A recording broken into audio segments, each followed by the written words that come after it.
Hello everyone, true English classes bye Ramesh sir में आपका स्वागत है। और दोस्तों, इस वीडियो में मैं आपके लिए सिनोनिम्स लेकर आया हूँ, सिनोनिम्स पार्ट 1, जिसको मैं आपको विद ट्रिक समझाने की कोशिश करूँगा। तो लीजिए शुरू करते हैं आज की वीडियो। सिनोनिम्स पार्ट 1 और फर्स्ट वर्ड मैंने यहाँ लिखा है इंसेप्शन। इंसेप्शन जिसका मतलब होता है बिगिनिंग। अब याद कैसे रखोगे? इंसेप्शन एक वर्ड होता है रिसेप्शन और ये है इंसेप्शन। तो इंसेप्शन को आपने याद रखना है रिसेप्शन से। और रिसेप्शन आप देखो, किसी भी जगह आप जाओगे जो रिसेप्शन लिस्ट है वो बिल्कुल स्टार्टिंग में मिलता है। शुरुआत में स्कूल में जाओगे, शुरुआत में रिसेप्शन के लिए रिसेप्शनिस्ट मिलता है। हॉस्पिटल में जाओगे, किसी भी जगह जाओगे तो शुरुआत में मिलता है। तो रिसेप्शन से आपने याद रखना है इंसेप्शन, ठीक है। और रिसेप्शन का मतलब होता है शुरुआत में, जो शुरू में काम हो। तो इंसेप्शन का मतलब है बिगिनिंग, शुरू में। Inception, reception. और रिसेप्शन कहाँ होती है? बिगिनिंग में, शुरुआत में। तो इंसेप्शन का मतलब होता है बिगिनिंग, शुरुआत, स्टार्टिंग में। अपने याद रखना है इंसेप्शन, बिगिनिंग, शुरुआत में। नेक्स्ट है न्यूमरस, जिसका मतलब होता है मैनी, कई। न्यूमरस मतलब नंबर, संख्या। और संख्याएं 1 2 3 4 ज़्यादा होती हैं, ठीक है। तो न्यूमरस मतलब ज़्यादा, कई, मैनी। नंबर से बना है न्यूमरस और नंबर कितने होते हैं? कई, मतलब मैनी। याद रखना, इंसेप्शन शुरू में बिगिनिंग होगा और न्यूमरस मतलब कई, मैनी। पेंसिया का मतलब होता है दवाई, ठीक है, मेडिसन, रेमेडी। और पेंसिया का अपना स्टार्टिंग का वर्ड याद रखना है पान। और आपको पता होगा जो पान के जो पत्ते हैं, they are used to make many type of medicine. कई प्रकार की दवाइयाँ बनाने के काम आते हैं पान। तो अपने पान याद रखना है। पान किस चीज़ के काम आता है?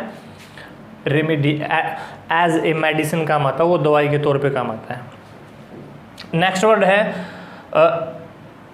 इटिनेरेंट, ठीक है। इटिनेरेंट, इटिनेरेंट का मतलब होता है ट्रेवलिंग। और कैसे याद रखना है? देखो, इटिनेरेंट, इटिनेरेंट मतलब इतना रेंट, इतना किराया।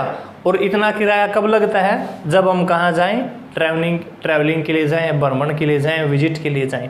तो आपने याद रखना है इटिनेरेंट मतलब, रेंट का मतलब आपको पता होगा किराया। इटिनेरेंट मतलब इतना रेंट, इतना किराया। जो इतना किराया कब लगता है? जब हम ट्रैवलिंग के लिए जाएं, विजिट के लिए जाएं, टूर के लिए जाएं। तो इटिनेरेंट का मतलब होता है ट्रैवलिंग।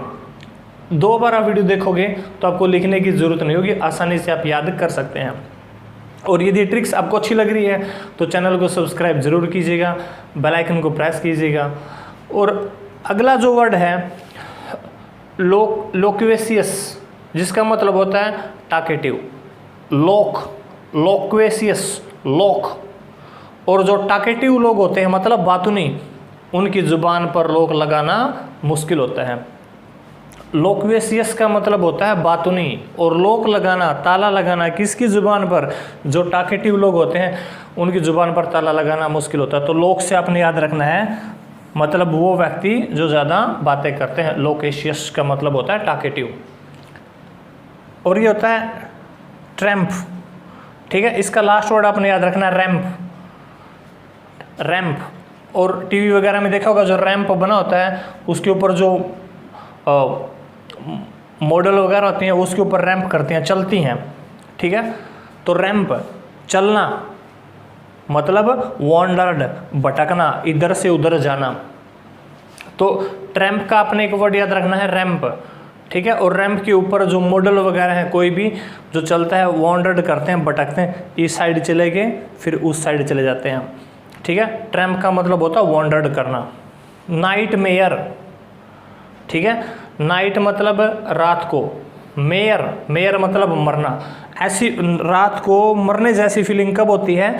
जब हमें बैड ड्रीम आए, बुरा सपना जब आए। तो नाइट मेयर का मतलब होता है बैड ड्रीम। नाइट में मेयर जैसी फीलिंग कब आती है? जब जैसे बंदा मर गया। कब फीलिंग आती है? जब बैड ड्रीम आए। तो नाइट मेयर का मतलब होता है बैड ड्रीम। नेक्स्ट वर्ड है जो आपके लिए मैं लेकर आया हूँ पैराडॉक्स। पैराडॉक्स ठीक है, आपने सोच लिया, पेपर की तैयारी की आपने, और आपने सोचा भाई पेपर में कोई भी अनसीन पैरा नहीं आएगा, कोई भी अनसीन पैसेज नहीं आएगा, ठीक है। लेकिन पेपर में आ जाएं पैरा 2, आपने सोचा था एक भी नहीं आएगा, और कितने आ जाएं पैरा 2, तो आप क्या हो जाओगे, पजल। तो पैराडॉक्स का मतलब होता है पजल हो जाना, क्या करें क्या ना करें, वो जो पोजीशन होती है, वो जो कंडीशन होती है, दैट इज कॉल्ड पजल। तो पैराडॉक्स को आपने याद कैसे रखना है, पैरा 2, और आपने सोचा था एक भी नहीं आएगा, आ जाए पैरा 2, तो आप हो जाओगे पजल। एक वर्ड है यहाँ बैफेल, बैफेल, और बैफेल में आपने देखना पहले BA, ठीक है, BA में आप क्या हो गए, फेल, तो फिर भी आप क्या हो जाओगे, पजल। बैफेल मतलब BA में फेल होने से भी बंदा क्या हो जाता है, पजल। तो बैफेल का मतलब भी क्या होता है, पजल हो जाना, समझ में ना आए वो टू डू, क्या करे, that position is called puzzle. Diligent, Delhi मतलब दिल्ली, और जेंट मतलब जो वहाँ के जेंटलमैन हैं, जेंट्स हैं, दिल्ली जेंट, ऐसा माना जाता है दिल्ली के जो जेंट्स हैं वो कैसे हैं, हार्ड वर्किंग हैं। डिलीजेंट का मतलब होता है हार्ड वर्किंग, मेहनती। कहीं भी वर्ड आए diligent, it means hard working. तो ये जो कुछ ट्रिक्स थी जो मैंने आपको बताई है, और ये 10 वर्ड्स मैं आपके लिए लेकर आया हूँ, और ये पार्ट 1 है, ठीक है। और ये सारे वो वर्ड्स हैं जो हर बार एग्जाम्स में पूछे जा रहे हैं, मैंने वही वर्ड में सेलेक्ट करके लेकर आया हूँ जो बार बार पूछे जा रहे हैं। तो इस तरीके से हम देखते हैं कितने पार्ट अपने चलते हैं, लेकिन ये फर्स्ट पार्ट है जिसमें 10 वर्ड्स मैं आपके लिए लेकर आया हूँ, और ये सारे हम ट्रिक्स के द्वारा करने जा रहे हैं ताकि एक बार आप समझने के बाद इनको फिर लंबे समय तक याद रख सकें। तो इस वीडियो में इतना ही, अगली वीडियो लेकर आऊँगा कल, तब तक हंसते रहिए, मुस्कुराते रहिए। Thank you, good bye.